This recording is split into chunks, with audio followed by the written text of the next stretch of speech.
I really love the freedom to think about my own units and to write them and to plan them, thinking about the kids that I have in the group that I'm teaching. And I really love writing the social science theme study units.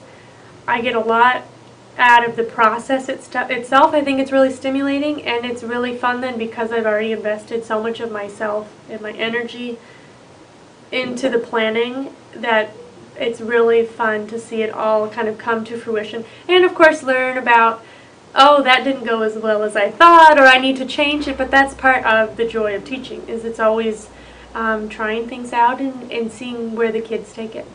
I think part of teaching is you have to always be adapting based on who's doing what, and it's impossible to always predict. But part of it is honoring that they all have different levels of experience with the subject, or they are learning at different rates, and so you just being willing to be a little more flexible and open allows kids to kind of grow at their own rates, rather than saying, I don't care if you already knew about this, this is what I have. You know, I mean, it doesn't always work out perfectly, but being a little more flexible, I find, helps kids do their best and be more engaged. There are many times where I feel like, oh gosh, I have set the bar way too high. What am I thinking? This is crazy. But I think, well, I'll put it out there and just see kind of what happens. And every time I do that, they always rise to the expectations. And that has been a real learning for me, that things that sound too daunting are not necessarily so, and that these kids are capable of so much more. And I find they're so much more engaged and proud of themselves when they feel like, whoa, this, we did this.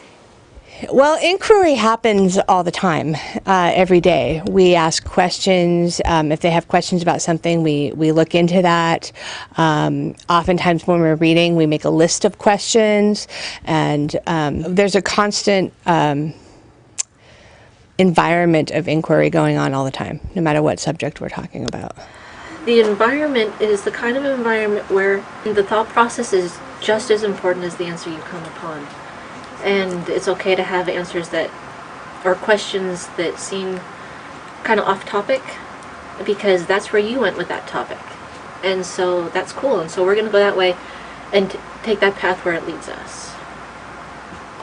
And especially with X, who is a boy who thinks outside the box.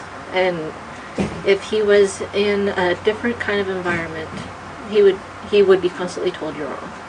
You read in the story, which you already know from your experiences, and try to figure out what might happen next in the story. And I think Kingsley already has an idea, and Gavin and Eric and Xander already have an idea, and X. Well, since they're getting the light back out, since his door at home. They get air from outside, so it needs to be open, so then they can come out.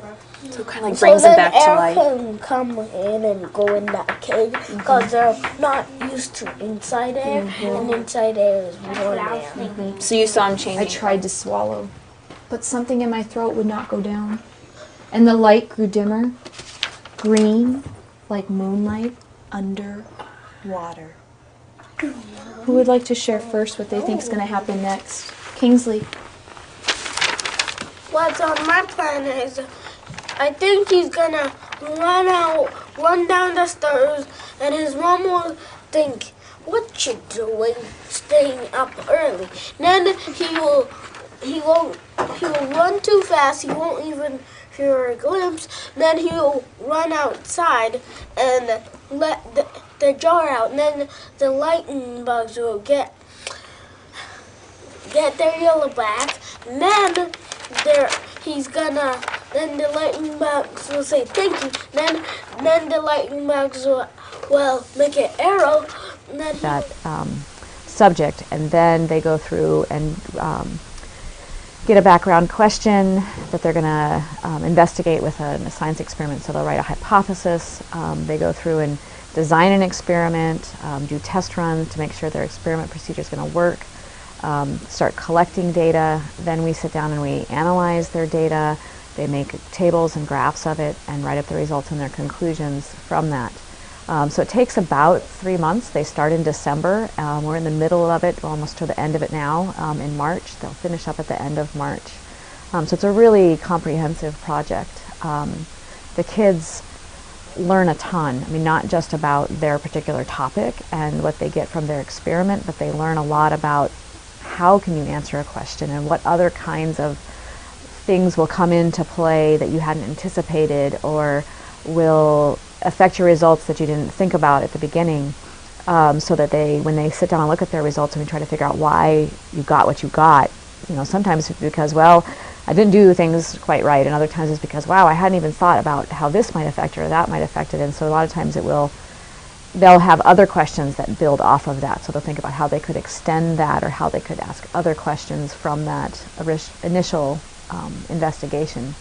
At the end of the month, we have a big exposition, and all the kids in the intermediate and middle school set up their displays, and we have judges come in from other classrooms and parents and community members who come in, and they will present their results, talk about what they did, and it's just a nice friendly environment. It's not really competitive, but some of our kids do take their projects onto the Washington State Science and Engineering Fair, which is a more competitive place for them to take their projects. And some of them do well. It's interesting because my emphasis isn't on necessarily doing well at the fair, because they learn so much just from the process, and that doesn't always apply to the specific criteria that the science fair has. But they still learn a ton by going to the science fair. They see what other kids have done. They get questions from other people. They learn how to communicate to someone who doesn't know what they're talking about. And it's a really valuable thing for them to do.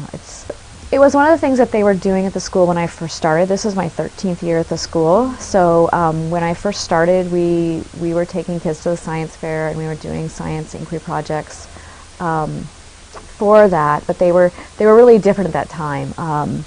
They were much simpler. We didn't spend quite as long doing them. I've kind of taken the project and developed it over time to really get at, how can you ask good questions? How can we design an experiment that'll answer those questions, and letting the kids take it to different levels. Some of my kids will do statistical t-tests and things to see if their results are significant. Every year we just kind of add a little bit more to it, because the kids can do it, and so it's become a pretty big part of what we're doing. But I've tried to always stay really focused on the reasons that we're doing it, so that they can learn about science and they can do some science. And a lot of the kids that have gone on, we had an alumni celebration a couple months back, said it's one of the biggest things they remember doing, really feeling accomplished at the end of doing that, and just was one of the hardest things they've done, one of the best things they've done. All right. So friends, I want you to think back to when we started our poetry unit. And up here, I had written a poem. And we had to figure out what that poem was talking about.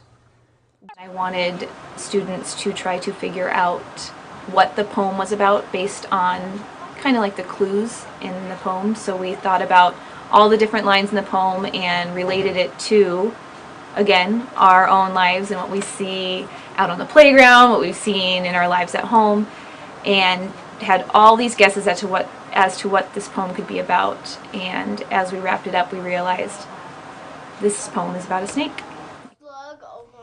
Yeah, we thought about all sorts of different animals. A salamander. We thought about different animals because there were lots of clues, but then some of them we were able to say, wait, that doesn't make any sense. That doesn't describe a slug. And so we used all the clues to figure out what it was about. And we said, oh, snake.